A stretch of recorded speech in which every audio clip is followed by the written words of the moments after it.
Okay.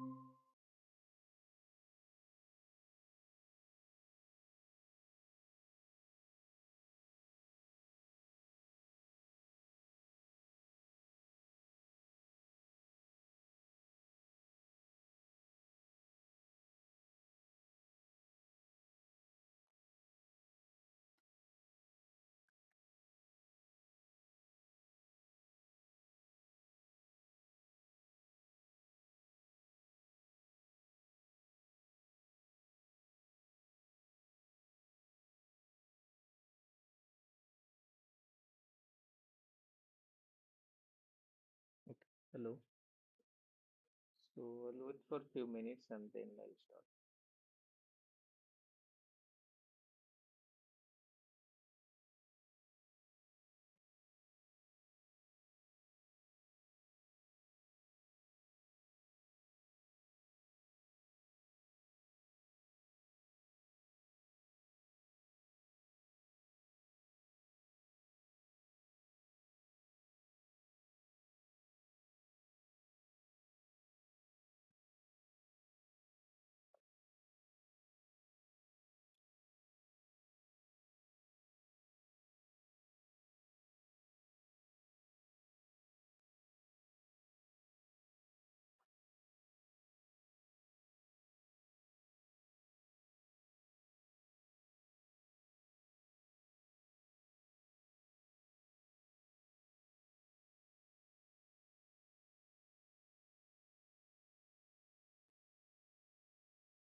Okay.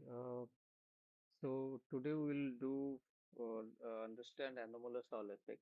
So in the last, I think, three classes, we are trying to understand how do we explain quantum Hall effect, right? In the presence of high magnetic field, certain two-dimensional electronic gas.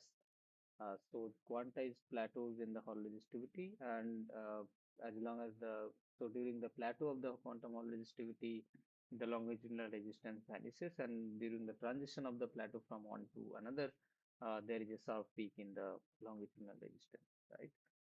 And so while we in the last few classes we tried to understand this quantum Hall effect in terms of initially we studied Landau labels, quantized energy levels, and then we invoked the idea of age state, disorder, and so on, right? All three concepts were uh, introduced in order to understand the quantum Hall effect. In fact, for understanding the integer quantum Hall effect, what we need is that a 2D electron gas plus magnetic field, and 2D electron gas plus magnetic perpendicular magnetic field will produce the Landau labels.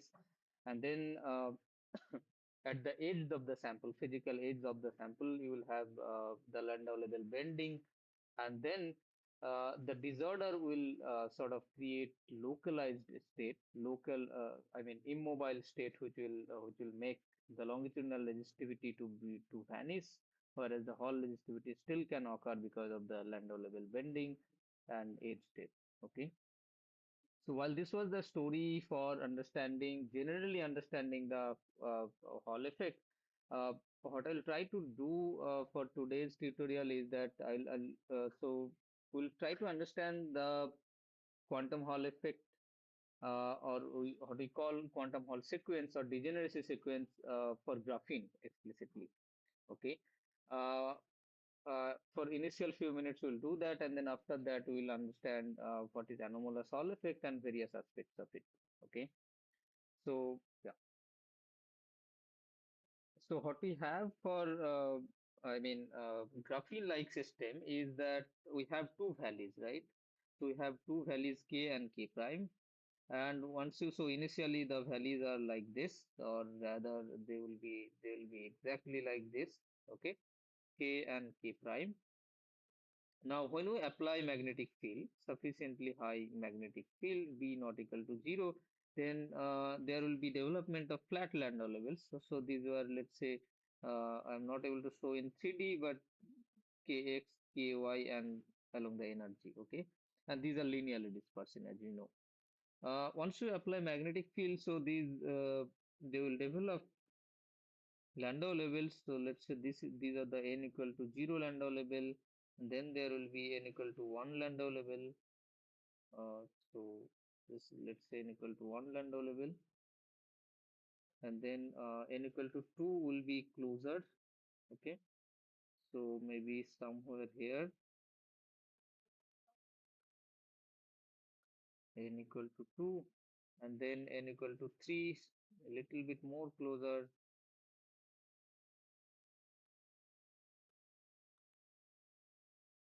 and this will be repeated here also along the negative direction. So this is, let's say, n equal to minus 1, and then somewhere here n equal to minus 2, and n equal to minus 3.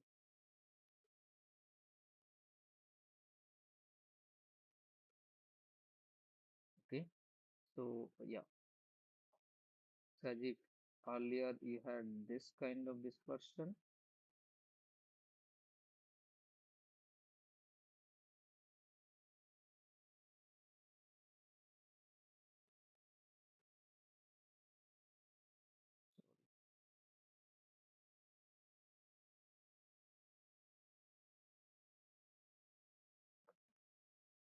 So this was, let's say, K valley and K prime valley. Okay. So now let's understand this sequences. Okay. So if you see this, so this particular plot, uh, so this particular plot is the graphene quantum Hall data, experimental data, which is taken at 4 Kelvin and 14 Tesla. So temperature is very less, and then the magnetic field is pretty high. So the red curve is the quantum Hall resistivity, or rather it is plotted as conductivity, and then the green curves is the longitudinal conductivity or resistivity. So here it is resistivity, here it is conductivity. So what you can see here is that uh, so and then the conductivity is in units of 4 e square by h. Okay, so at and we are varying the number density. We have fixed the magnetic field and we are varying the number density. So as I have explained in the last class that you can do two things. One, you can fix the number density and you vary the magnetic field so that the chemical potential is fixed, and then Landau levels are moving far apart from each other because you are essentially increasing the magnetic field. Or you can fix the magnetic field and you can increase the chemical potential or decrease the chemical potential, basically number density, so that the chemical potential changes as a function of carrier density, basically. Okay, and that also effectively accesses different Landau levels, right? So both essentially have similar effect. Now, what is noticeable is that when the number density is zero, okay, carrier density is zero. Let's say somewhere here, your Hall conductivity plateaus at half into 4 e square by h, right? So if I have to write that, so n around zero, or let me carrier density.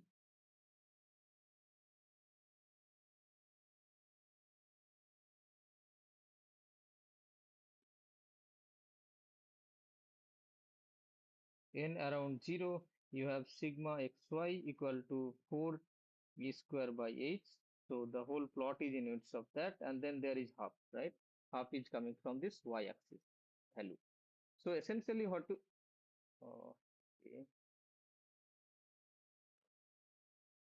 Essentially what we have is that e square by 2h. Okay, so this is your quantum Hall conductivity. around n equal to 0. And beyond after that, you are having plateau at 3 by 2, and if you come to this whole doping system, then again it is minus 3 by 2. So n not equal to 0, so then the next plateau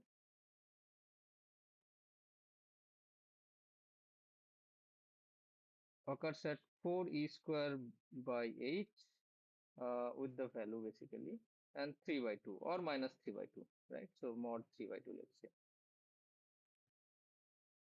So what do we mean by, so if you do this, then it will have e square by 8 into 6, right? So this is 2, 6. So how does this numbers come basically? So that's what we are trying to understand here. Okay. So what does this number tells us? So if you see the pattern, right? If you want to see the pattern, then in general you can write as sigma xy equal to 4n plus 2 e square by 8. Okay. So this is the general conductivity for a graphene, all conductivity for a graphene. So what really tell, and then n can be from I mean so I done some mistake. E square by 8.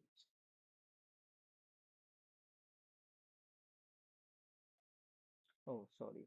So this will be actually 2. Yeah, then it is fine. Yeah. So n can be starting from 0, 1, 2, and so on. Okay. So what we're trying to understand is this general conductivity relation. Okay. So we know this part is the Landau levels for both the valleys, and graphene have two valleys. Now let's try to redraw these Landau levels. Okay. And adding the edge state basically. So along this axis, let's say we have energy, and so these are bulk Landau levels, n equal to 0, n equal to 1, and then let's say n equal to 2, and n equal to 3. Okay. Now once you add the edge level, so what we essentially have is this, right? And then there will be something like this.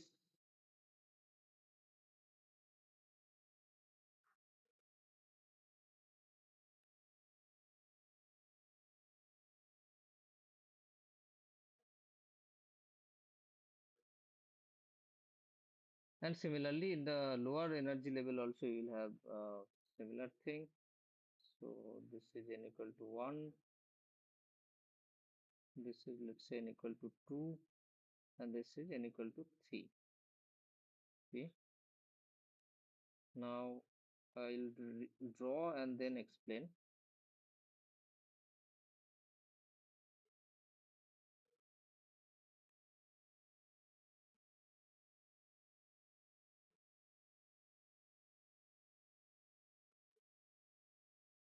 Okay. Okay. Now imagine that. So this is, let's say, n equal to 0 Landau level. So this is, let's say, n equal to 0, and this one is n equal to 1. This one is n equal to 2. And this one is n equal to 3. Okay. Now, what I have drawn here is the Landau levels with the edge state. Now, focus on this n equal to 0 edge state. Okay. So this particular part. So this particular part. Now, and this is, sorry, yeah. So this is, let's say, energy equal to 0. Okay. So this is the 0 level. And as you have seen from the Landau level calculation that the Landau levels for graphene goes something like that, plus minus root over 2n mod n h bar vf square and so on b. Okay. So that means when your n equal to 0, the 0th Landau level exactly sits at the 0 energy, right? And why there are two branches on the both sides? That is because n equal to 0 Landau levels actually contributes to the essentially.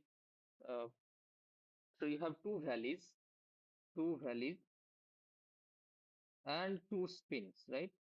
note that in whole conversation of our lectures, we never never talked about spin. So we always assume that the spin degeneracy is intact. Okay, if we apply very high magnetic field and go to very low temperature, even lower than Kelvin, some millikelvin level, or in fact below that, then you can see the effect of the fact that Zeeman spin splitting can occur. Okay, but we are not concerned about the spin. We assume that the all the Landau levels or all the states are spin degenerate. Electronic states are not spin non-degenerate. So this lowest Landau level, n equal to 0 Landau level,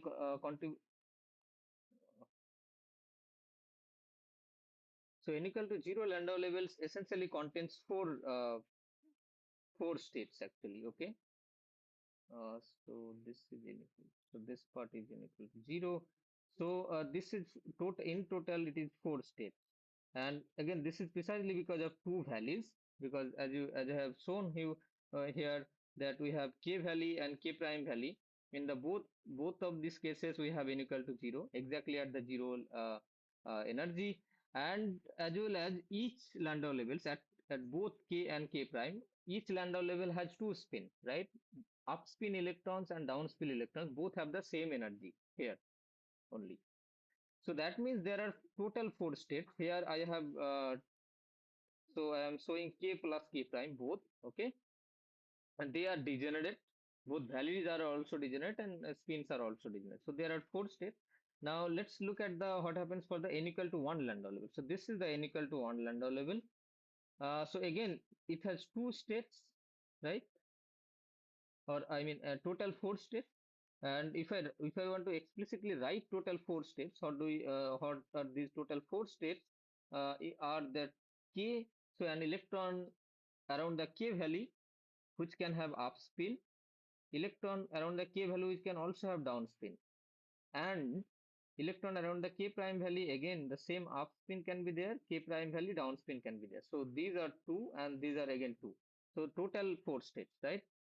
So imagine you have a positive chemical potential. That means you are in this side. Okay. So let me remove this. So imagine you have a positive carrier density. So your chemical potential is somewhere here along the positive direction. Okay, along this positive direction. So that means your chemical potential is somewhere here. Let's say. Okay. So the hotness, so I think mixing up.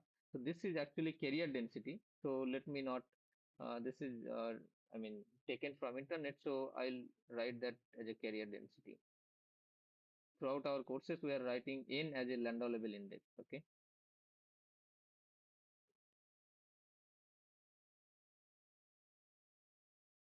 So forget about this N part. Okay.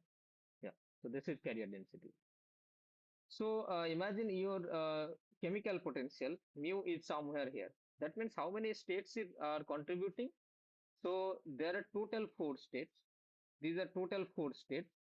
Two is along this up downward direction. Two are going to contribute when your chemical potential is here. But then we are talking about chemical potential here. So only two states are there, right?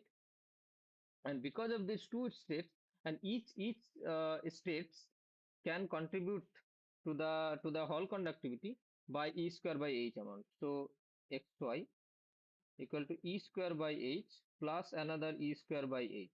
Okay, and this essentially comes from the two spin. So both the spin contributes and it essentially gives rise to E square by H. Now if I go to the if my chemical potential is somewhere here, okay, so this is mu, let's say. So mu is such that it crosses mu crosses n equal to 1 Landau level. Okay, then what is the case? Then I already have this part of conductivity coming from, let's say, n equal to 0 Landau level, right? So sigma xy total is equal to sigma xy n equal to 0 plus sigma xy, how many levels are contributed by n equal to 1 Landau levels, right? So how many states are there at the n equal to 1 Landau level? So remember, all of these states are fourfold, okay, because of this. So this they have k up, k down, k prime up, k prime down. So what? So So for this part we have e square 2 e square by h, and then there are four states, two coming from valley, two coming from spin. So 4 e square by h. So this gives rise to 6 e square by h, and so on. You can now write for n equal to 1, 2, and so on. Now, what is the important distinction is that n equal to 0 Landau level for graphene is special. When we are studying Landau level for Landau levels only, that time also I mentioned that n equal to 0 Landau level for graphene is special, and this is precisely because uh, two states sits on the two I mean state sits on the k valley, and another two states sits on the k prime valley actually. Okay, and those contributes to the in the positive direction, two states in the positive chemical potential and two states in the negative chemical potential. If you're exactly at n equal to 0 energy equal to 0, then essentially you have conductivity is also equal to 0. But if you're slightly around the i mean n equal to 0, that means so basically what you are happening is that exactly at this point you have conductivity is equal to 0, but then that is where you have a delocalized state, if you remember from the last class. And because they are exactly at n equal to 0 or chemical potential equal to 0, there are delocalized state, electron can move, and that gives rise to a longitudinal resistivity, and this is highest here only. But their delocalized states do not contribute in the Hall resistance. So basically Hall resistance is or conductivity vice versa is exactly 0. When you are slightly away from the carrier density equal to 0, that means you are somewhere here, let's say within this regime.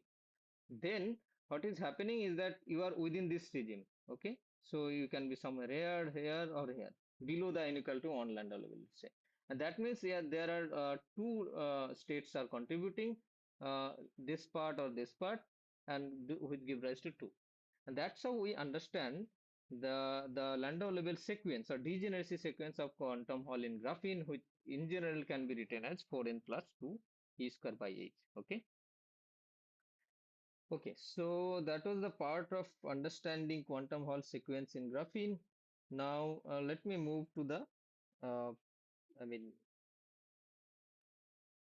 uh, anomalous Hall effect. So what we actually see here is that so the crux of the story is two-dimensional samples in a magnetic field basically creates bulk bands, bulk Landau levels which are gapped in the bulk, and then but there is a edge state which is conducting and which give rise to sigma xy. Now this is a kind of topological insulator. So remember, in the initial few classes we understood that when bulk is insulating, but then there can be edge states which can conduct. Because of this, we studied in the context of SSH model, and found that there can be edge state and so the Hall conductivity, right? So this quantum Hall insulator or the quantum Hall samples were the first instances or first experimental observation of topological insulator. Of course, this is a not intrinsically topological insulator in a sense that you need to apply magnetic field to create Landau levels and so on. But essentially, you are creating a topological insulator where bulk is insulating, but then uh, edge is conducting, and these sequences and these numbers, the n basically. Okay, so these quantized numbers are actually pretty robust against the disorder. Okay, you add a small amount of disorder. In fact, we have seen that the disorder is important in stabilizing this plateau. Without disorder, you will not see experimentally, you will not see any stable plateau. In fact, you will just see that uh, there is a linear increase. That's what the Lorentz Hall predicts. Okay. Uh, this is also called what we know is the Charn insulator. Okay, topological insulator are also Charn insulator. We can think of.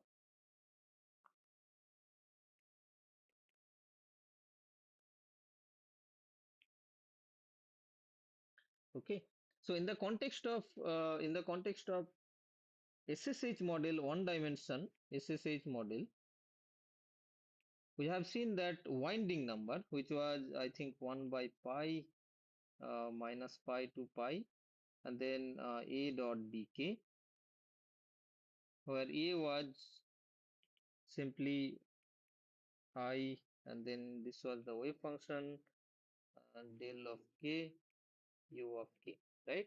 So this winding number, whenever we had a winding number, we had a non-trivial twist in the band structure, and we had a edge state. So winding number equal to 0 implied that we have a edge state, and then that was topologically non-trivial insulator edge state, and this is topological insulator.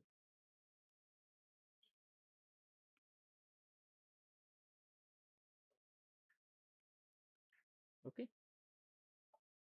Now, something similar also can be defined for this. For this insulator, a quantum Hall insulator, because we connected the topological insulator and differentiated the topological insulator from the conventional trivial band insulator using this particular number, right? This is called winding number. So the similar number, so in the similar split, what we define here is the Chern number.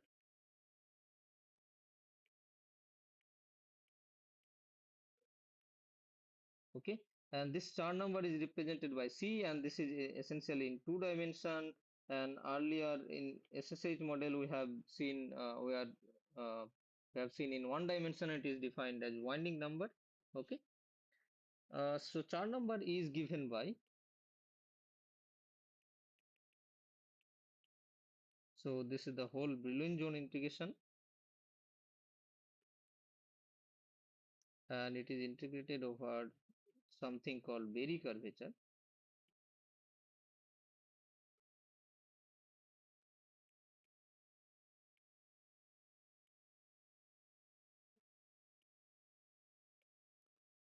D to K, where Berry curvature is some quantity called curl of A. Okay, so just a minute, I have to take a call.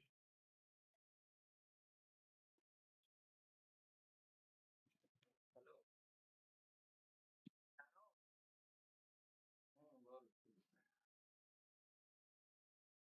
Nirmala भी जिज्ञेस करो, আমি ক্লাসে আছি।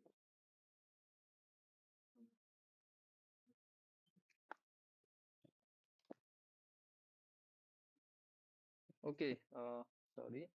So what we are trying to say is that Chern number is defined in terms of Berry curvature, where this A is again just like we defined for the one-dimensional case. Now we will have so this was essentially so this K was one dimension, so X or Y in whichever direction you place your sample or you think about the SSH chain.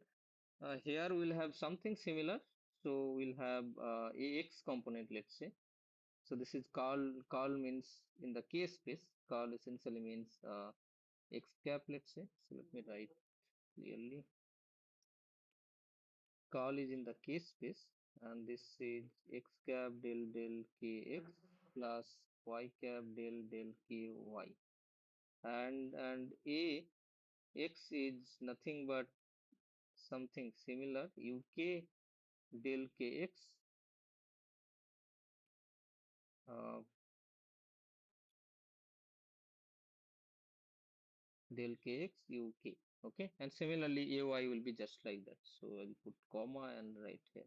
Okay, so in the two dimension, instead of winding number, what we define is the Chern number. Okay, and if a band has non-trivial Chern number, just like the case of SSH model, so if a band has non-trivial, so whenever Chern number is not equal to 0, that means we have a topological insulator in two dimension. Okay, and it turns out that in quantum Hall system also you can define this Chern number for the quantum Hall states, and the Chern numbers are actually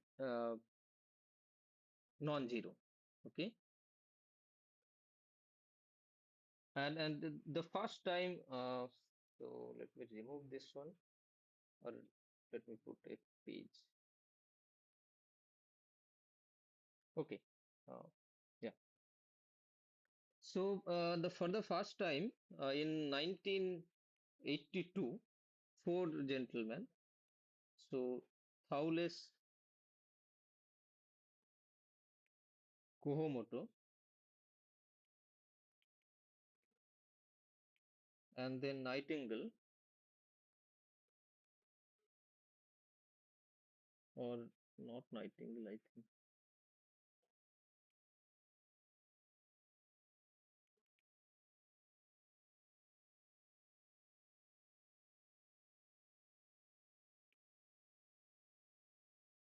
D Genesis, D. Uh,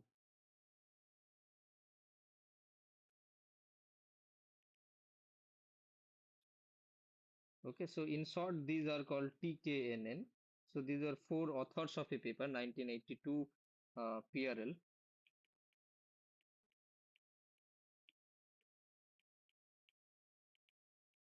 Okay, so what they showed is that they showed that the Landau labels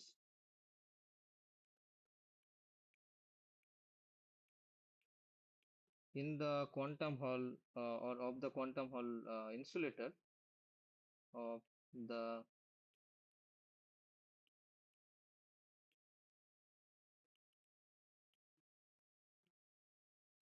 quantum Hall insulator have non-trivial or non-zero or finite Chern number. Okay, and similar to the case of, let's say, winding number, finite Chern number essentially means that you have a chiral edge state, right? So imagine you have a 2D sample. That's what we in the last class also we are showing. Imagine you have a 2D sample. Whenever Chern number is not equal to 0, then you have a chiral edge state. So along this direction, let's say you apply some applied current, and then in the quantum Hall sample, what we'll have is this. Let's say along this direction and along this direction, it is opposite. Okay. So this is, let's say, the case of Chern number equal to 1. Okay, C equal to 1. Let's say C equal to 1.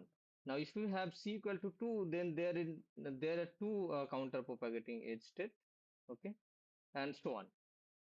So, what is essentially representing is that those states which are jumping from one to another, so these states, so when you get this, let's say from half to 3 by 2 and 5 by 2, so essentially your number of edge states are changing, and that is also visible from here, from this particular figure.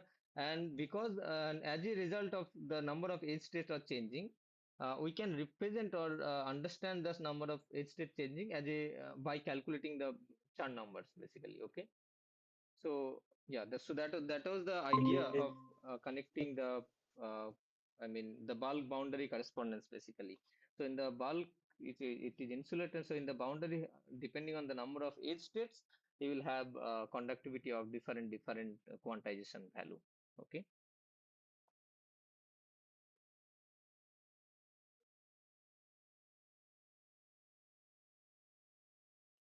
Okay. So that was the story of quantum Hall effect.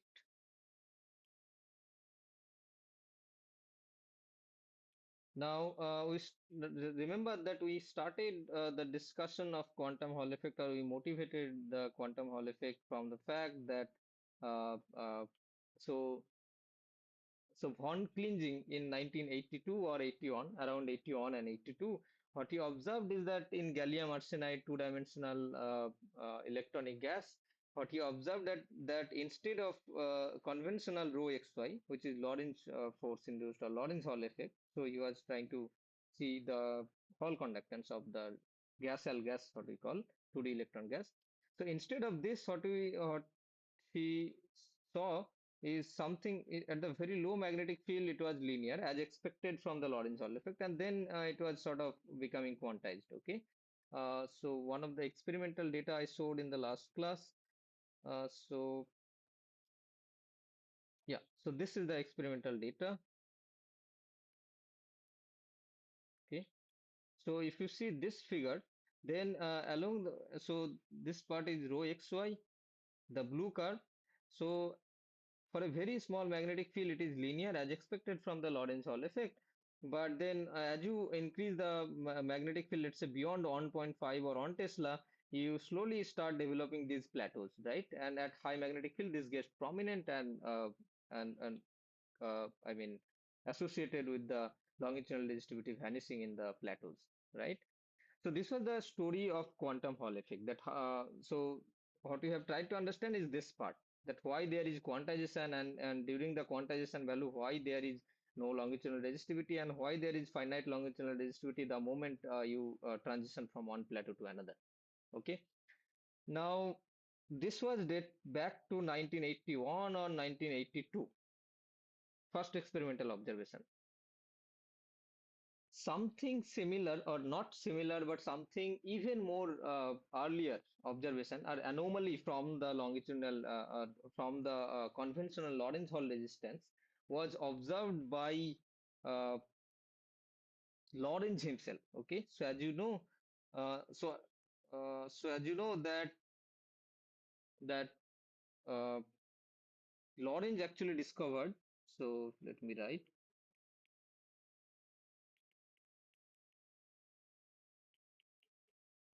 Lorentz Hall effect was actually discovered in 1870, just forgot, yeah, 79 by Edwin Lorentz. Okay,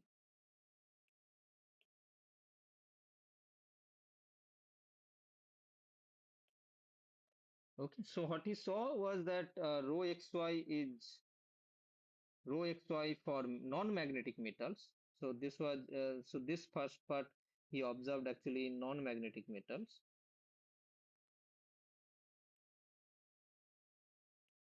or materials actually, because in semiconductors also you can see this.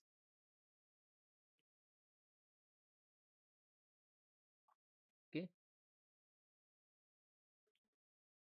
Now, so this was the story, and will understand the Lorentz Hall effect as B by NE, where B is the applied magnetic field, N is the carrier density. So I'll switch between N being carrier density and Landau levels, but from now onwards, for anomalous Hall effect and so on, N will be carrier density. Okay, for quantum Hall effect, we are denoting N by Landau levels. Anyway, and E is the charge carrier. Okay, or more generally, it is actually NQ, something like this. So this is well understood because electron experience a force of minus E, or let's say charge as Q. It can be electron, it can be hole. So V cross B and so on. So from Dute theory itself, you can derive that the rho x will be by NQ. Okay. So this is carrier density.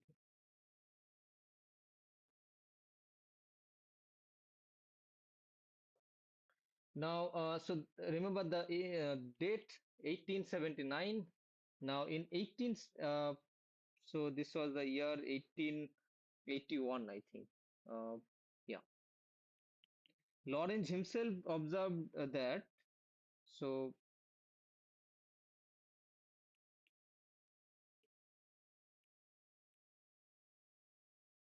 observed high Hall resistivity, unusually high, not only high RXY uh, in ferromagnetic metals.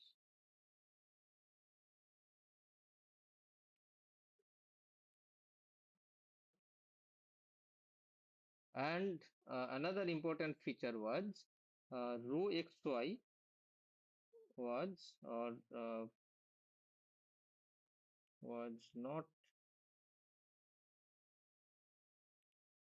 increasing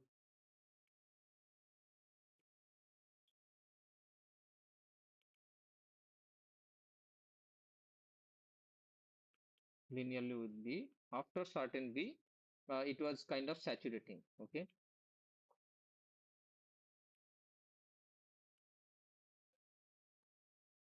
saturated beyond a certain magnetic field value. So earlier, Lawrence worked with the non-magnetic materials, and there he observed that rho is directly proportional to B, But then when he worked with the ferromagnetic metals, what he observed is something like this. So this has been shown in this particular experimental, I mean, plot. This Hall effect is from nickel, and nickel, as you know, the nickel is basically a ferromagnet. So iron, cobalt, nickel all fall in the same class, and they are ferromagnet. Okay, for iron also something similar you can see. This is not the original data of Lorentz himself, but this is a data from observation by Smith from 1910, basically. Okay. Okay, and this was also reproduced in this particular paper. So what we observed, so there are a lot of complicated things happening around this particular, I mean, region. But for us, what is most important thing is that along this axis, along the y-axis, we have a Hall resistivity plotted as a function of magnetic field. Okay, so this part is Lorentz, right? As you can see, this is just linearly increasing all the plots. So again, well described by the Lorentz Hall effect. But beyond a certain point, beyond a certain magnetic field, around this limit, let's say, we have a plateau for each temperature, right? So this is not really increasing with the temperature, rather almost saturating. Okay. Now Lorentz Hall theory says that your rho xy should essentially increase with the magnetic field. Okay. And remember, these are three-dimensional samples. These are iron, cobalt, nickel are three-dimensional samples. So this is not essentially quantum Hall effect. And in fact, you can never see the quantization of the Hall effect. You keep increasing the magnetic field even beyond 20 kilogauss. It is not going to show the behavior of quantized Hall effect. Rather, it is going to saturate. Okay, and empirically, much later, around 1930s, actually. Uh, Two of the authors, I mean, two of the scientists, I forgot the name, what they show is that the Hall resistivity, so earlier this was, let's say, B and sorry, so this is, let's say, rho 0, rho L, let's say, rho L means rho Lorentz part, and I am writing as B plus, it can be written as rho 0 M. Okay, so initially, so you can write this kind of expression, what is the original Lorentz Hall effect, as simply rho xy as rho lb, right? Where rho l is nothing but 1 by ne. Okay, that's what we have done. Now, what they observed is that the following, that one part of the resistivity, Hall resistivity, linearly increases with the B for the small magnetic field, but then at high magnetic field, you are saturating. Okay, so it is essentially independent of the magnetic field. So around this limit, this range, you are seeing almost independent of the magnetic field, right? So essentially same value all over. Uh, so this part is described by rho 0 m, and m is the intrinsic magnetization of the system. Okay, remember I told you that these are ferromagnetic metals, so they have a finite magnetization. So this is magnetization.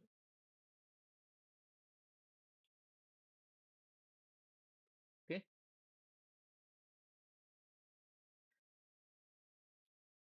so people didn't have any explanation, and what is important, as you can see from this particular plot, that if you in a ferromagnetic sample there will be hysteresis.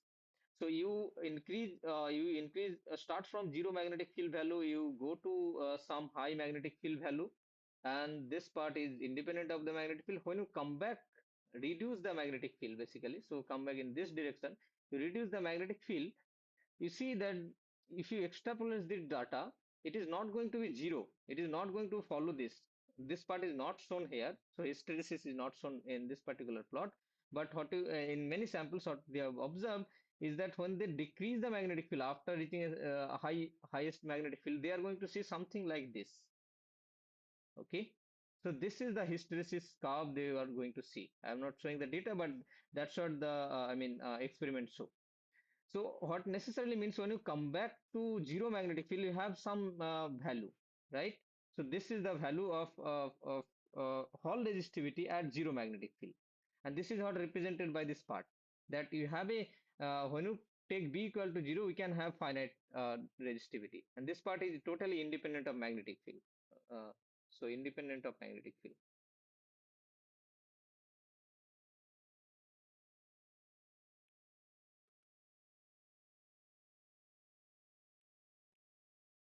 Okay. Now, Lorentz Hall effect we knew, and remember the timeline is very important. 1881. Okay, that time quantum Hall effect was also not there. Quantum Hall effect was 100 years later, literally 1981 and 1982.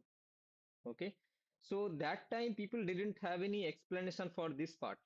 Okay, so this part didn't have any explanation from where it is coming, why it is coming, and why it is only coming in the ferromagnetic metals. It was not coming for the non-magnetic material. Non-magnetic materials are already well explored by Lorentz himself, and for non-magnetic materials, this was the case.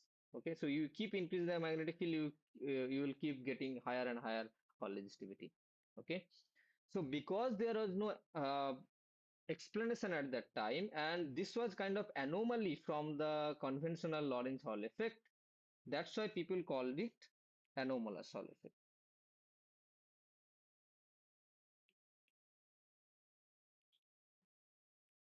Remember, the anomaly lies in the fact that Hall resistivity was not increasing with the magnetic field. Okay, so this was, I mean, historical perspective kind of thing for Lorentz Hall effect. Sorry, anomalous Hall effect. For a substantial period of time, people really didn't have any clue from where it is coming actually. So in 1981, sorry, 1881, it was first observed, and then let's come to 1954.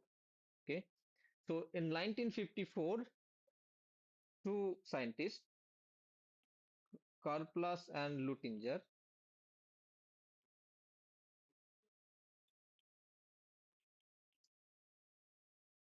Karplus and Luttinger gave first theory for such anomalous Hall effect. What they were essentially trying to understand is that, I mean, how can I have transverse velocity? So we have a sample like this. So we have a 2D sample, right? Or 3D sample actually. For this was observed in 3D sample, but essentially this was the geometry, let's say. So uh,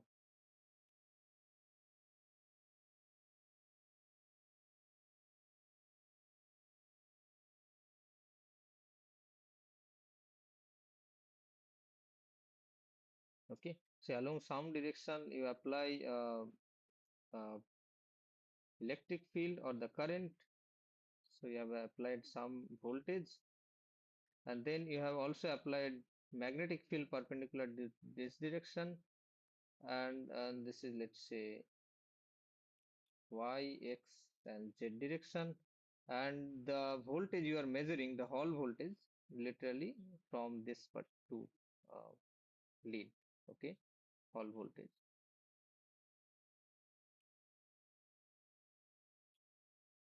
So the all three are mutually orthogonal. Okay. So what they tried to understand, Karplus and Luttinger, that how can I have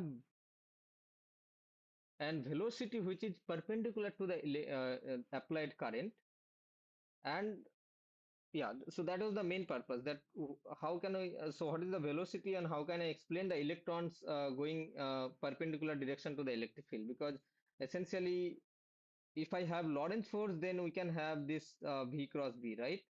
So when we apply electric field, then the electrons move opposite direction because F equal to minus E electric charge, or sorry, electric field. So if I have applied, let's say, electric field along this direction, the electrons try to move along the opposite direction. And because the magnetic field is also perpendicular to the electric field, so there you will have, so that this Lorentz force will be perpendicular to both electric and magnetic field, right? So that was explaining the Lorentz Hall effect. But what people, what anomalous Hall effect essentially says is that one part of the resistivity is independent of the magnetic field, this part. So what must be happening is that I have some velocity contribution which is proportional to E, I mean perpendicular direction to the electric field. Okay, and this is not also along the magnetic field because I am only measuring rho xy along the same direction. So along this direction itself, I'm measuring the Hall voltage. But then one part is linearly proportional to the magnetic field, which is the Lorentz Hall. But then there is one part which is independent of the magnetic field. So there must be some velocity of the electrons which is independent of the Lorentz force. Okay. So that was the idea, that how do we understand, or how do we understand there is a velocity in perpendicular direction to the electric field. So let me write it down.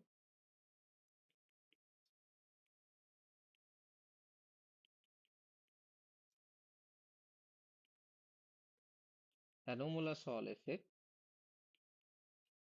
arises essentially from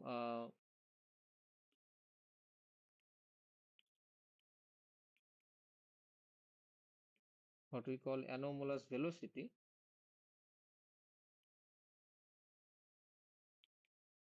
which is number one, independent of applied magnetic field.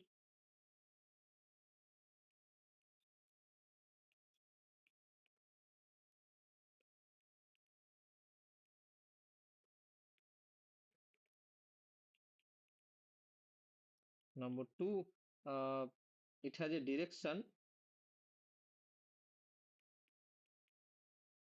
perpendicular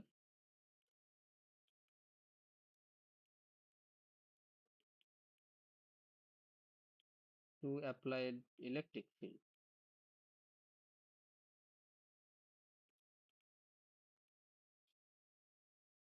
Okay, so this was our primary motive, primary thing that people needed to understand uh, to explain the anomalous Hall effect.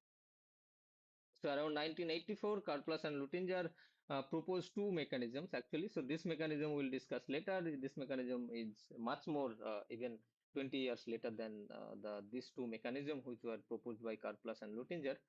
So what they proposed is that we'll not go in a very detailed calculation and so on. But what they essentially proposed is that if you have spin orbit coupling in the material, which was the case for iron, cobalt, and nickel, they have a spin orbit coupling also in the material. Not very high, still there is some spin orbit coupling. So because of spin orbit coupling, there can be weird motion of spin dependent velocity. So what can happen is that without the magnetic field, the electron velocity is deflected in opposite direction by the opposite electric field experienced upon approaching and leaving an impurity. The time integrated velocity deflection is straight jump. So what essentially happens is that they consider the impurity present in the system. So that is always present in a realistic materials, and from the impurity, the electrons basically scatters, but then they scatter depending on the spin of the electrons. Okay, so down spin electrons will, let's say, go. So this is, let's say, the impurity. Okay, impurity potential, and then electron were coming from here along the electric field. Okay, so this is along this direction. Let's say we have applied electric field, so along this direction electron was initially moving, and because of impurity interaction with the impurity and the electronic spin, so the down spin electrons go somewhere here. Okay, and then up spin electrons goes something like this. So that means the initially they are moving along this direction, but there is a separation between the electrons, right, up and down. And more importantly, there is a effectively there is, you can think of, there is a velocity along y direction. So this was the electric field direction, and this was the y direction, let's say. So perpendicular to the electric field, you have essentially a effective velocity of electrons, and that explains that you can have a anomalous velocity which is independent of the magnetic field. This deflection is not because magnetic field, rather is impurity and a spin of the electrons. Okay, so this was one of the mechanism, and then there is something called skew scattering. So skew scattering is again similar mechanism. So the electrons are coming here up and down both, and then they scatter with the impurity, and then up spin goes somewhere like this, and then down spin goes somewhere like this.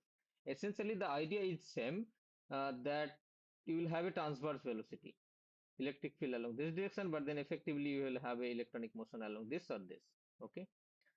So this was the explanation provided by Karplus and Luttinger. Of course, at that time, these names were not there, side jumps, skew scattering, and so on. But they explained in terms of impurity scattering. So electrons scattered from the impurities and deflected perpendicular to the applied field direction, and that give rise to a Hall voltage, which is nothing to do with the magnetic field. So that sort of settles down or tried to, helped in understanding uh, a little bit, at least in the quantum Hall effect. Okay. Now,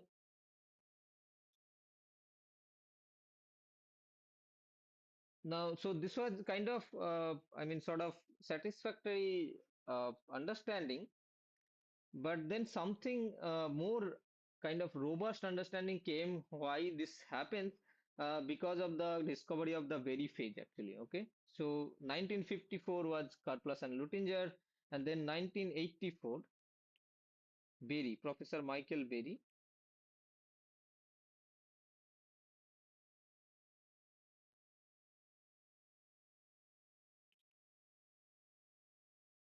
So he's a mathematical physicist, mostly works in mathematics of physics and so on.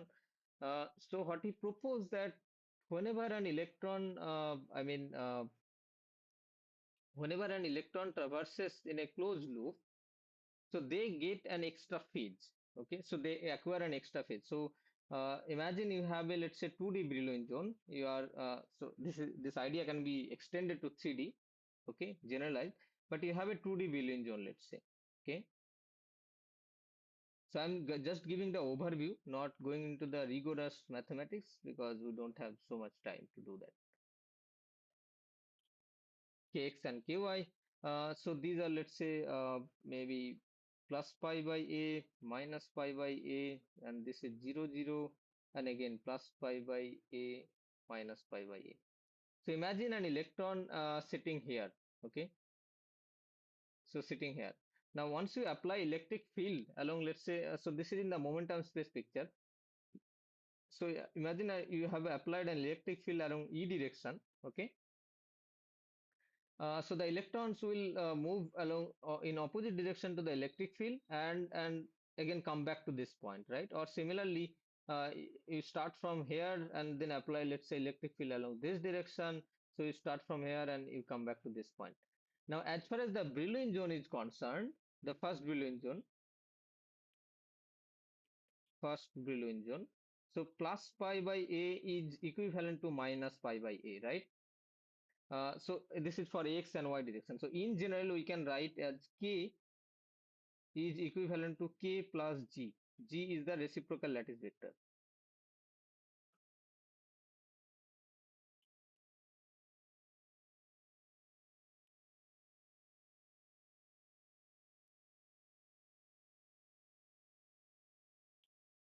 So if this happens, I mean, because of this, electron performs effectively a closed loop in the parameter space, in the k space. Okay. So electron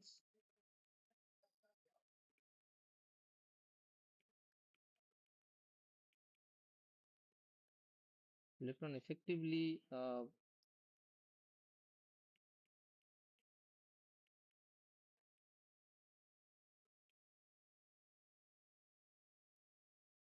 closed loop.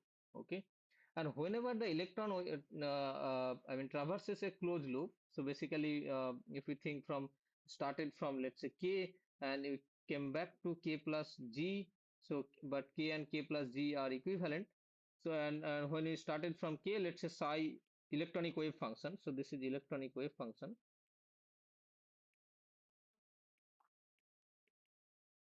So psi k was something, and then after some certain time, you came back to so you went to psi k plus g, let's say, okay, after certain time. So Berry proposed that these wave functions are not equivalent, okay, not equivalent. So what he showed is that, let's say, at k point or minus so this point, let's say minus pi by a here. So your initial wave function was psi k was, let's say, uk up to some normalization constant. Okay, and then after t time, you take t time. After t time, your wave function at k plus g will not be only uk e to the power I, or rather e to the power I energy of the I mean function, right, bands and a this. So this is just the time dependent time dependent wave function that it covers with the time t. So this I think there is a minus sign. Yeah. So, so what Berry's proposal was that in addition to this particular thing, that this is the dynamical phase that we call, right? It depends on the time. So this is the dynamical phase. So what is actually true? So Berry showed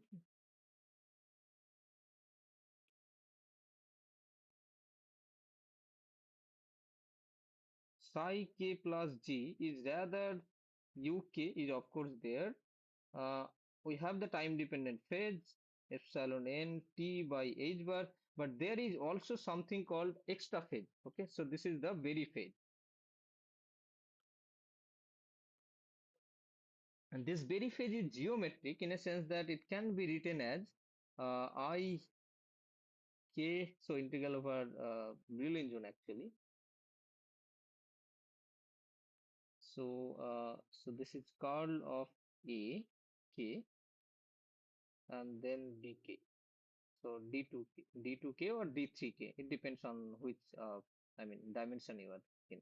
So dk, let's say, and D is the dimension. Okay.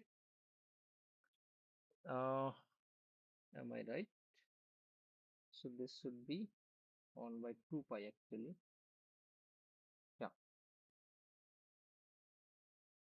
Or let me see actually. Just to be correct, at least to the factors also.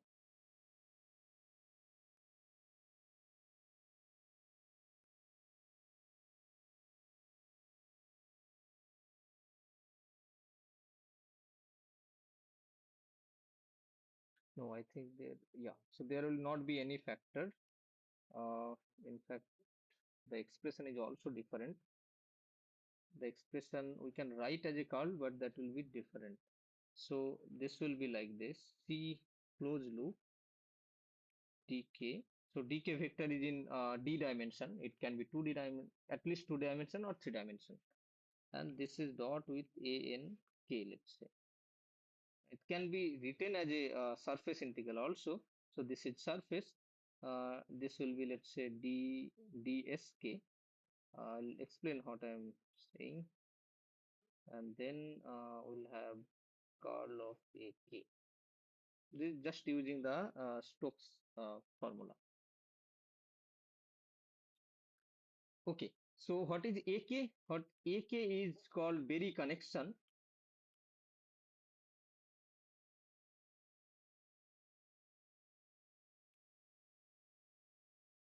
Okay, and this is given by, as I have earlier told, to explain the quantum Hall effect. This is just the curl of K. So curl of sorry, no, this is not curl. So, so what we have is that UK I of so iota, so this is gradient and then UK. Okay, so this is the Berry connection. So this can be written as a closed loop integral of Berry connection, because this point and this point is equivalent, so you can effectively make a fold of this, right? Which we I mean torus type of yeah, uh, I mean topology. So this and this point is equivalent, this and this point is equivalent. So effectively, if you wrap around, it will be kind of torus. So whenever the electrons comes from this point to this point, they are effectively kind of performing a closed loop cycle. Okay, and this is the closed loop integral. C is the, I mean, path along which it traverses. But these ideas are general basically. So this is, let's say, the path, C path, and the whole area is ds. Let's say, I mean, the whole area is S. Okay. So either you can write as this particular part. It's a I mean closed loop integral of line integral of AK, what is called Berry connection, or you can write as surface integral all over this surface, what something called Berry curvature. So this part is called Berry curvature and denoted by omega k. Okay, so Berry curvature is nothing but curl of AK, and this is called Berry curvature.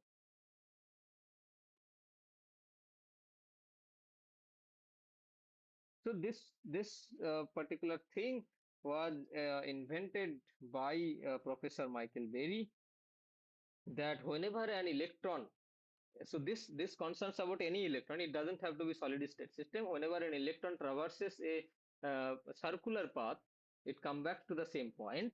Then electron acquires an extra phase in addition to the conventional dynamical phase, which is, let's say, it takes t time. Depending on the t time after t, I mean at t, wave function at t will be given by this. Earlier, this was the idea, but then very short that depending on the path which it traverses, okay, we can have extra phase, and this phase actually depends on the path you choose. Okay, so for this path there will be one very phase. If we come back at the same point, okay, then as long as your I mean, so yeah, so as long as you come back to the same point, the phase will be same actually. So you take this path, it doesn't consider or doesn't depend on the how much time it takes actually. Okay, so as long as you come back to the same point, it will have the same phase. But this actually depends on the geometry of the parameter space. So these are k space dependent quantity. So if you have a different geometric I mean geometry of the parameter, then you will have I mean different phase. So we can understand this by, let's say, uh, if you take a 2 by 2 Hamiltonian, these are a pretty technical thing, but I'm just trying to give an overview just to understand how do we go about quantum, I mean, anomalous Hall effect and quantum anomalous Hall effect. So if you take a 2 by 2 Hamiltonian, you can represent in a block sphere. So this is something we have also done in our SSH model courses, right? So I think it will be very difficult to draw. So let me take a internet picture and explain.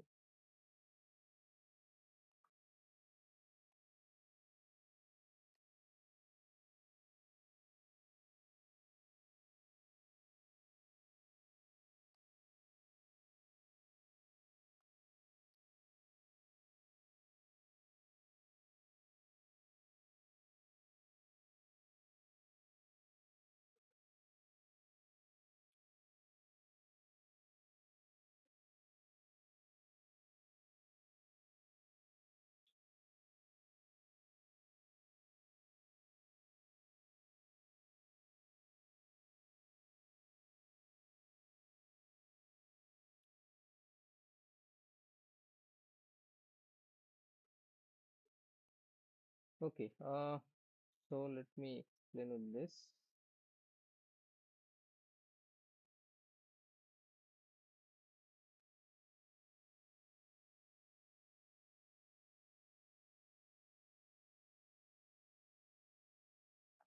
Okay, so imagine in the block sphere. So this is let's say the block sphere. Okay, and in this block sphere, your wave function at each point is represented by a vector. This is something we have done in for the SSH model as well. So you start from here, okay, and you are parallel transporting the whole vector. So parallel transporting means you are not changing the vector direction. So along this direction, you are just changing the position of this. So that the vector, I mean, remains along this direction. I mean, at the same direction basically. Now, if you do this, you started with this direction, but then when you come back to this point, you have a uh, completely in a different orientation, right? So this doesn't happen in a plane space, Euclidean space, Cartesian space. This will not happen because if you imagine in a Cartesian space, x, y, z. Let's say you have a vector along this direction, you are transporting to here. You are not changing the angle with x and y, right? If you transport like this, so the angle between the x-axis with this vector and the y-axis with this vector and z-axis, all are going to be same in the Euclidean space, right? Or more simply Cartesian space, Cartesian space. But whenever you have a space which have finite curvature, which is the case for our block sphere and other, I mean Hilbert space specifically. Then if you transport this vector, let's say, and this vector essentially represents the states UK, let's say UK. So and then you come back to the same point. So you transporting along this direction, so the vector looks like this, and then you are going along this direction. Okay, so somewhere here look like this and so on. But what is important point is that you started from here, went there, and then you come back to the same point. There is the vectors completely, I mean, oriented along completely different direction, and there is a angle, and this gamma can be thought. So this gamma very phase can be thought that this is the angle between the two vectors, and this vector represents the Bloch state, electronic states basically. Okay, so that was kind of simply we can understand the concept of Berry phase, that in addition to the conventional dynamical phase associated with this energy and time and so on, we have a extra phase.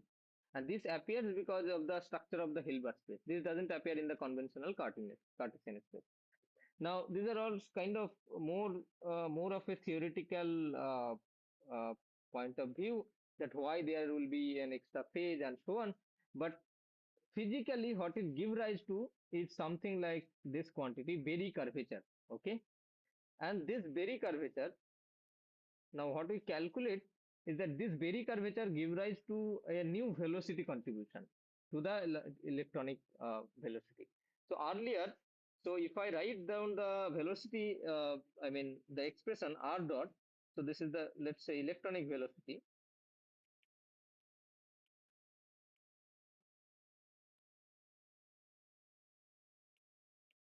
right? So r dot was simply 1 by h bar gradient of k, and then epsilon k. Epsilon k was the energy. So this is simply the band velocity.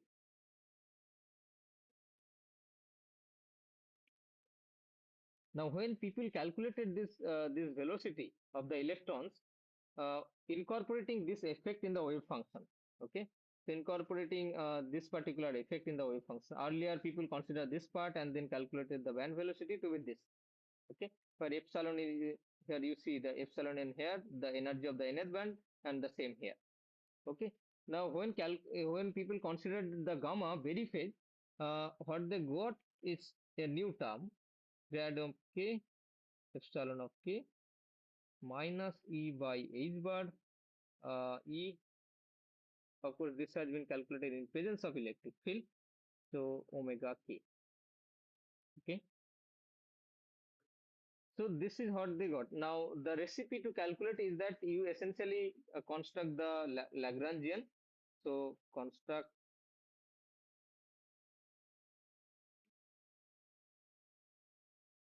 just like the classical dynamics we have seen, classical mechanics, Lagrangian.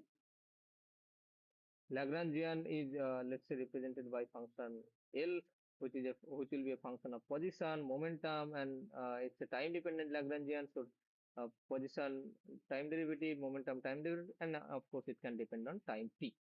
Okay, and you construct the once you construct the Lagrangian, then from the Lagrangian, how do we, I mean, determine the equation of motion, right? So this is the equation of motion that they follow, del L del r dot, let's say, del L del r dot, uh, let me simply write r dot,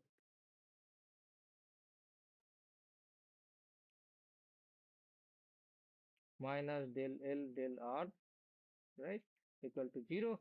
And similarly we'll have d dt of del L del k dot, just like the classical dynamics we have read in basic classical physics, k dot equal to 0. So these will give rise to equation of motion, of motion. So from there you will get one r dot equation and one k dot equation. So k dot is the force equation and r dot is the velocity expression.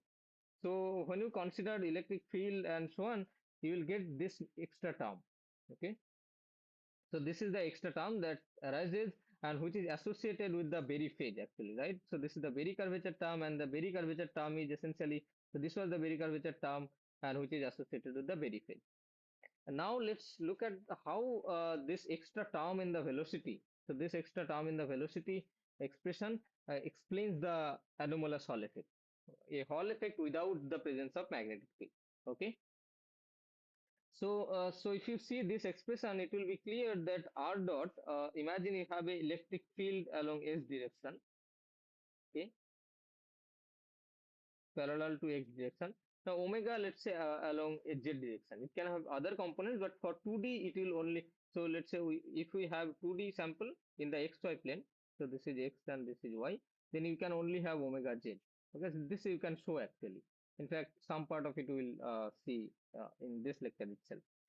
In 3D sample, we can have X, Y, Z, all three components. But if you have consider this, then the electrons R dot will be proportional to minus E, or rather equal to E minus E by H bar. So E omega, whereas X cross Z, right? So X cross Z means minus Y. So effectively R dot. So this is the anomalous part I am saying, not this. Yeah, R dot.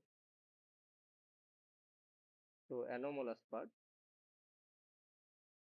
E omega y cap, right? So your electric field was applied along x direction. So electric field was along x direction, and then you are having velocity along y direction, electronic velocity. So this explains that even if you don't have magnetic field applied, uh, there can be a deflection of the electrons in the perpendicular direction to the electric field, and that will appear as a Hall resistance in your sample. And that's what Lawrence himself observed in back in 1881, right? So what he observed was this, that you have a Hall resistivity which is doesn't depend on the magnetic field. Okay, so this sort of successfully explained the I mean, so this explains actually the anomalous Hall effect. Okay, a Hall effect without magnetic field. Now the question is, so the question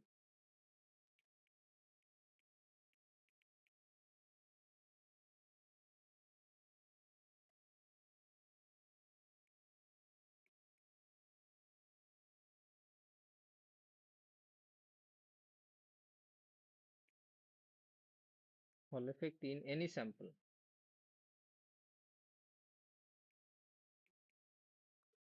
The answer is no, because as you started, that Lorentz in 1879 observed the bilinear Hall resistivity in non-magnetic materials. But then when he was studying the ferromagnetic materials, uh, he saw this extra part, right? So one crucial observation we already have, rather experimental observation, is that we need ferromagnetic materials. Okay.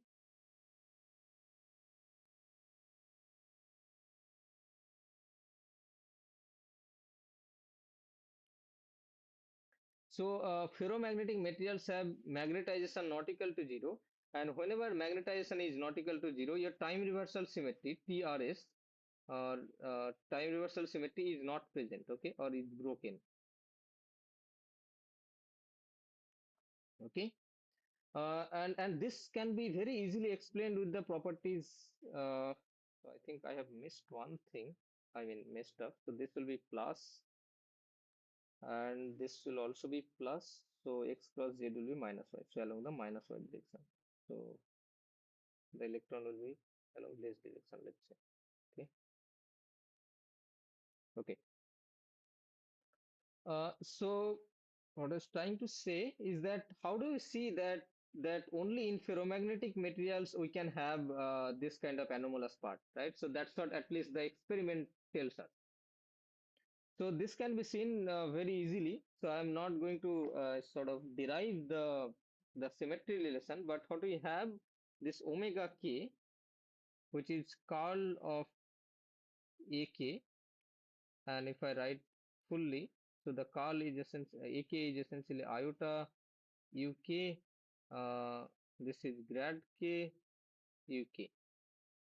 Okay, so you can show that omega k under time reversal. Okay, under time reversal goes as minus of minus omega k. So let me write k as a bracket. This will be easier. Minus k. Okay. Under time reversal symmetry or under parity or the inversion symmetry. So this is, let's say, time reversal and then inversion. So omega of k I have, and then I apply parity symmetry or inversion symmetry, same thing.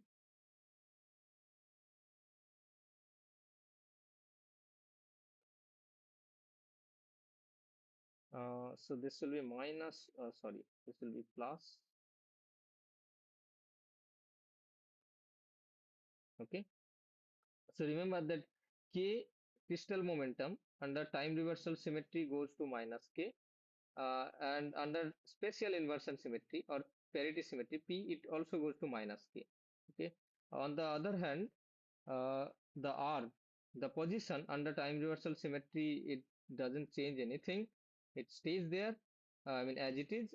R, when it acted by or the when inversion operator operates, it goes to minus R. Okay, so these are the two fundamental relations.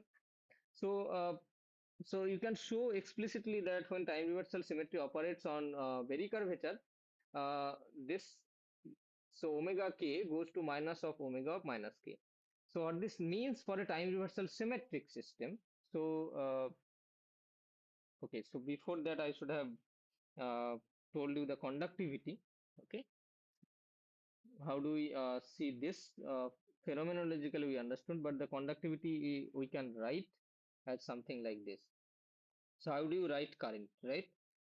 So let me do that, and then I will come back to the Berry curvature symmetry relation again. So current, if you think from a Dude theory perspective, it is just minus NeV, right? So V is the drift velocity, N is the carrier density, and the E is the electric field. Sorry, electronic charge. Uh, if you do Boltzmann transport based equation, so again you do the same. Minus E is the electronic charge, sum over all the bands, right? There are many bands in an electronic system, so you sum over all the contribution from all the bands and you integrate over Brillouin zone, right? So that's where the physically the electrons are represented in the momentum space.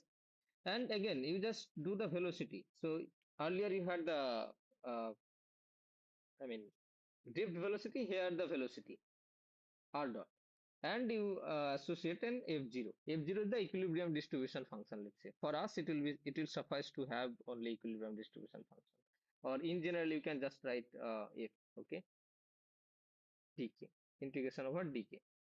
So for anomalous Hall effect, J anomalous, we can write as minus E. We'll only take the velocity component corresponding to the anomalous part, right? So which is this part, let's say. So we'll take this part of the velocity.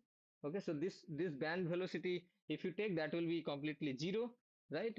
Because the full field bands are inert. That's what we study in basic condensed matter course. So we'll take this part only. Okay, and equilibrium distribution function. Equilibrium distribution function essentially tells you that up to how much energy your electrons are filled and what is the carrier density. So essentially, this part takes care of the yeah. So this part actually takes care of this electron density. Okay, in the 2D picture. Okay, so R dot anomalous rather, we had E by H bar V, sorry, E cross omega. So that was the velocity. So we'll write this. Okay. And this is, let's say, we are considering equilibrium values, equilibrium distribution function. So F0 is Fermi Dirac function. Okay. And K space entry. Now, so this conductivity, let's say J anomalous along the A direction, you are seeing the current along the A direction.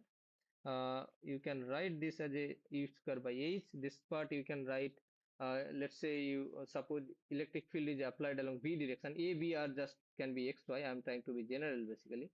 It can be X direction or Y direction and so on. So E B omega C epsilon ABC. Okay, so this you can write as this E cross omega. So if you write this EB epsilon ABC, epsilon ABC is the Levi-Civita tensor, antisymmetric tensor. Okay, and then it is the integration sum over n omega with, sorry, this will not be vector, so omega f0 dk. Okay, so from this you can derive the conductivity sigma AB anomalous conductivity, which will be minus E square by H. EB will not be there, so epsilon ABC, this part, sum over n k omega f0 dk. Okay, okay. So yeah, so now what we are trying to understand is this question, answer this question, that can we observe anomalous Hall effect in any sample, right? The experiment tells that it has been only observed in the ferromagnetic materials, whereas non-magnetic materials do not show this. Now this is the anomalous Hall conductivity. Okay. Now we apply. Now let's see what happens for the ferromagnetic case and the I mean the non-magnetic case.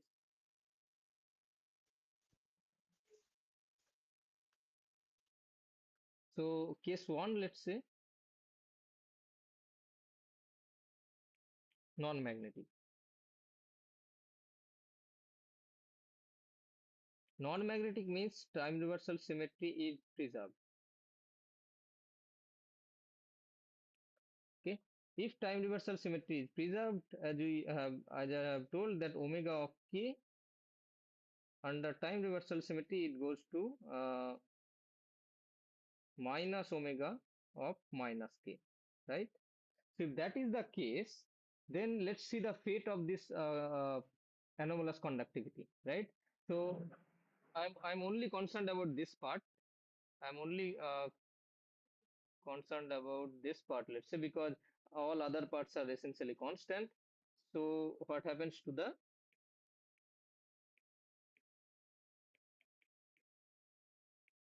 to sum over k or integration over k omega k f0 dk. Okay, and f0 is an even function, so f0 doesn't have any effect on the f0 remains f0 on the time reversal or any inverse operator also. It's just a number, Fermi-Dirac distribution function. It tells you that how many electrons are there or up to which energy electrons are there at what temperature, etc.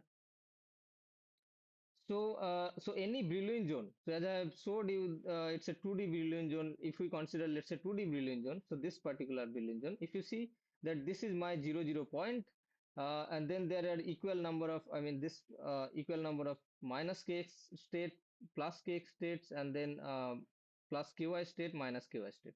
So what we essentially can do, at least, I mean, mathematically, is that we can divide this integral. So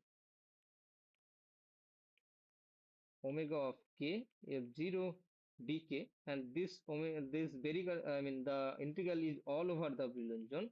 Okay, you can effectively write as plus k states.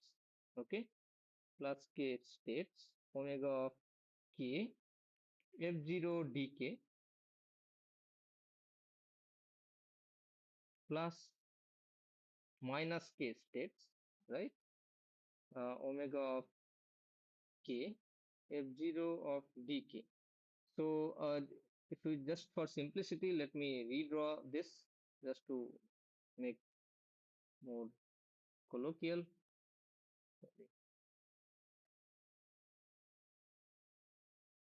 So this is, let's say, your I mean the Brillouin zone. Now, so this part, uh, so this part is, let's say, plus k state, right? Here kx and ky both are positive, and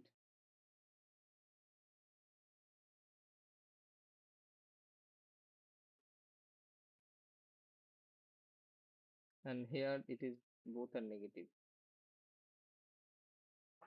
Okay, so plus k minus k, and here kx is negative, negative kx, positive ky, and then negative kx, negative ky. Sorry, positive kx, negative ky. Yeah. So effectively, we can divide the whole Brillouin zone in such a way that you are considering the plus k states and minus k states, and this is applicable for individually kx, ky as well. Okay. So now what we can do is that this remains as it is, plus k state omega of k f0 dk, and then plus of minus k states omega of, so these are, remember, these are omega of minus k effectively. Okay, so I should have wrote that omega of minus k actually, minus k. Okay, and now omega of minus k, when we have time reversal symmetry, non-magnetic material, so omega of minus k is minus of omega k, right? So here is an extra minus, it comes here. So omega of minus of omega of k dk, and of course there is f0 and so on. So, and now there will not be any minus k here. So you have converted the minus k sum or minus k integral to the plus k using this relation. Okay, so what we essentially have, half of the Brillouin, half of the k states in the positive half, omega of k f0 dk, minus again the same states, because you already transformed k to minus k state. So omega of k dk f0. Okay, so this exactly cancels out. Okay, so in the whole Brillouin zone, omega of k f0 dk, there will not be any vector on omegas.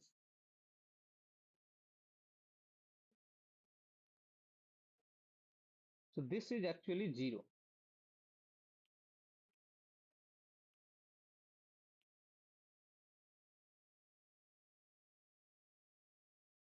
Okay.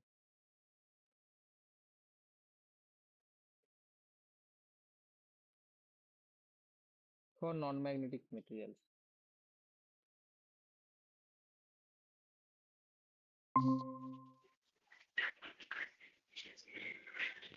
பாட்டு பாடிட்டே இருக்கு நீ பாட்டு அது அப்படியே வெயிடா.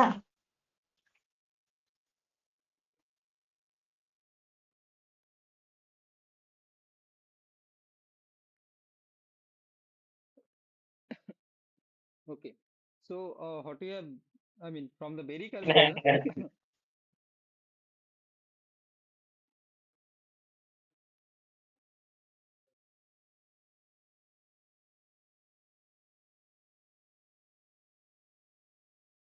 uh, Sorry, just a second.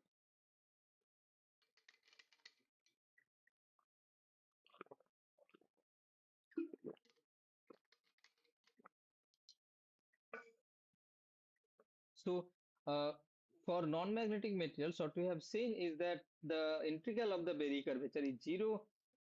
As it is 0, so this part is 0, right? Because the Berry curvature follows this particular equation, I mean relation. So, so because of this, we have the Hall conductivity, which is given by the integral of the Berry curvature with the Fermi function and so on. This is also 0. So what this necessarily means is that no anomalous Hall effect in non-magnetic, in other words, time reversal symmetry.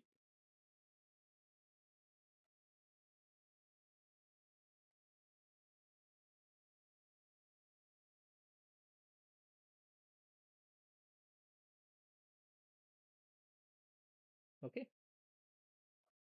so this was the case for non-magnetic. Now let's see what happens for the magnetic, or yeah, ferromagnetic case.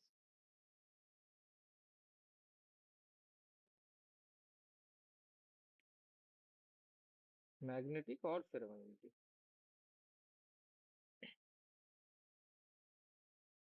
So for magnetic case, when you have a TRS broken, so this particular relation omega of k under time reversal symmetry goes to minus k for magnetic materials. So because time reversal symmetry itself is not there, so this particular relation is not valid. Okay, so not valid when TRS is broken.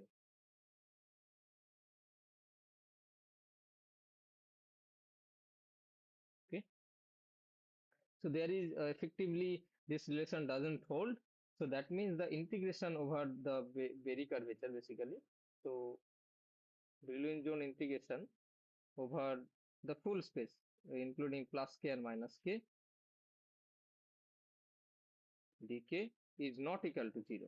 Okay, so if it is not equal to 0, that means your sigma AB anomalous conductivity is also not equal to 0. So which was equal to I think minus e square by h bar uh, epsilon ABC. This is Lebesgue tensor, and then we had sum over n all Brillouin zone integration omega k f0 dk. Okay, so this is also not equal to 0.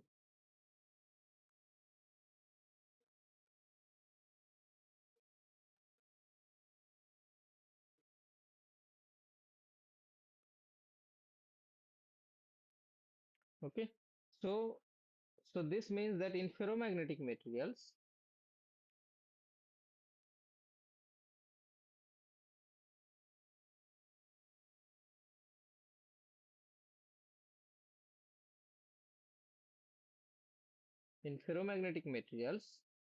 the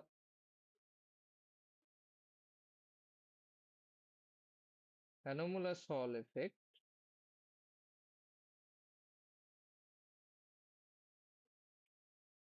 can be finite.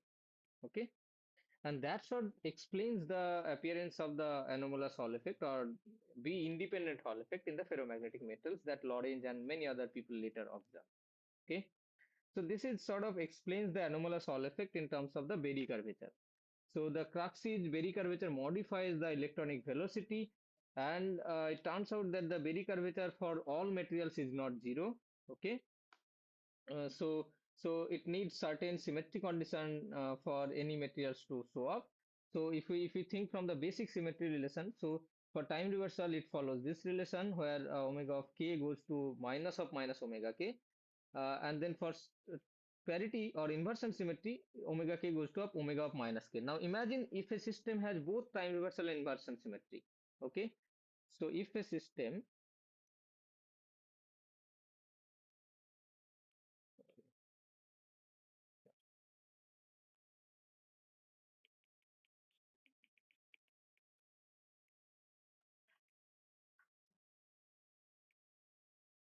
has both uh, time reversal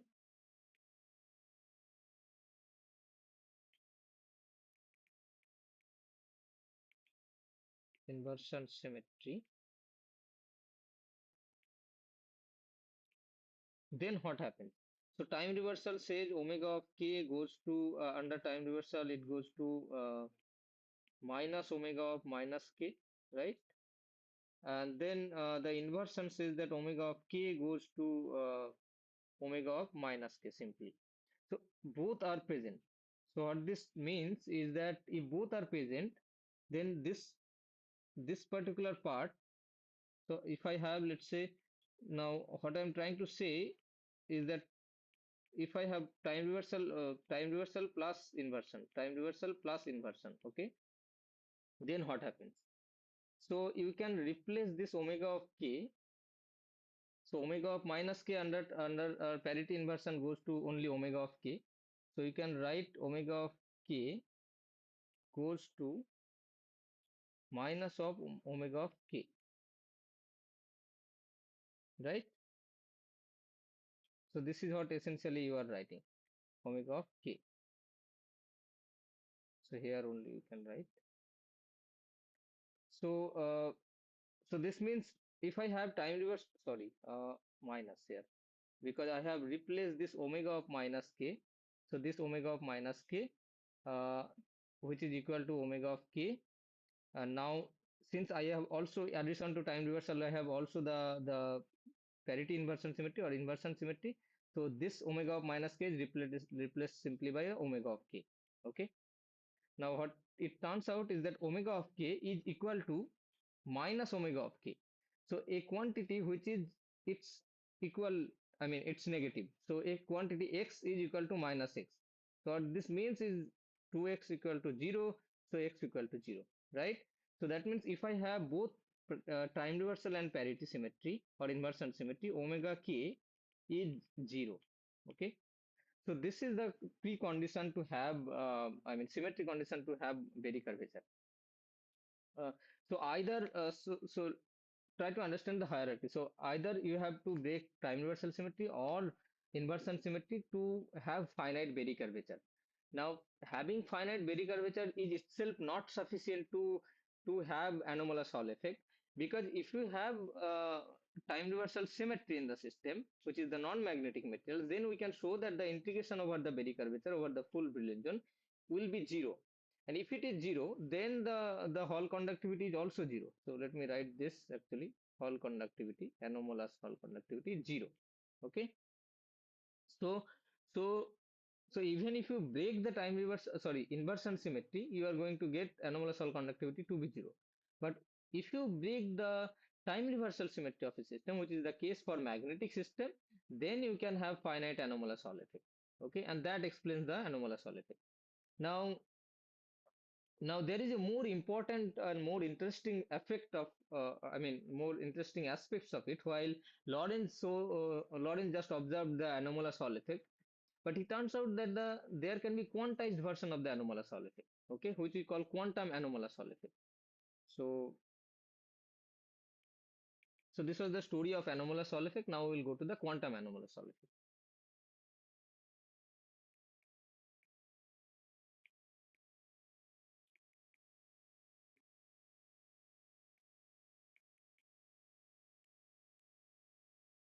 Okay. Now, what this means is that your Hall conductivity is quantized again in units of E square by H bar or E square by H. So, uh, so Hall conductivity AB, let's say, or I mean, simply I can just write YX is in units of E square H. Again, it is constant. Okay, let's represent it by C, and C is an integer. And why call it quantum anomalous Hall effect? First of all, it is anomalous because we are not applying any magnetic field, still we are getting Hall effect or Hall conductivity. And quantum because again it is quantized just like the quantum Hall effect. That here C is an integer, so E square by it is an integer in units of E square by 8. Okay. So we can understand this quantum anomalous Hall effect in terms of the Berry curvature itself, and there is something called again Chern number will come up to understand the quantum anomalous Hall effect. In this context, actually, what is important is the I mean one of the simple model that people understand is the Haldane model. Okay, Haldane model to understand the quantum Hall effect. So these are very minimal model which give rise to quantized anomalous Hall conductivity. Again, there will be age states and so on. But yeah, so this quantum anomalous Hall effect we'll study in the next class.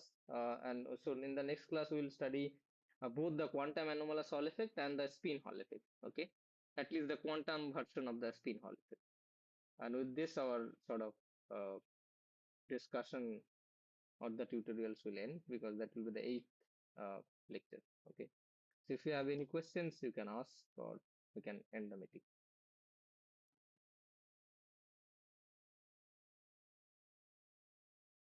Any questions?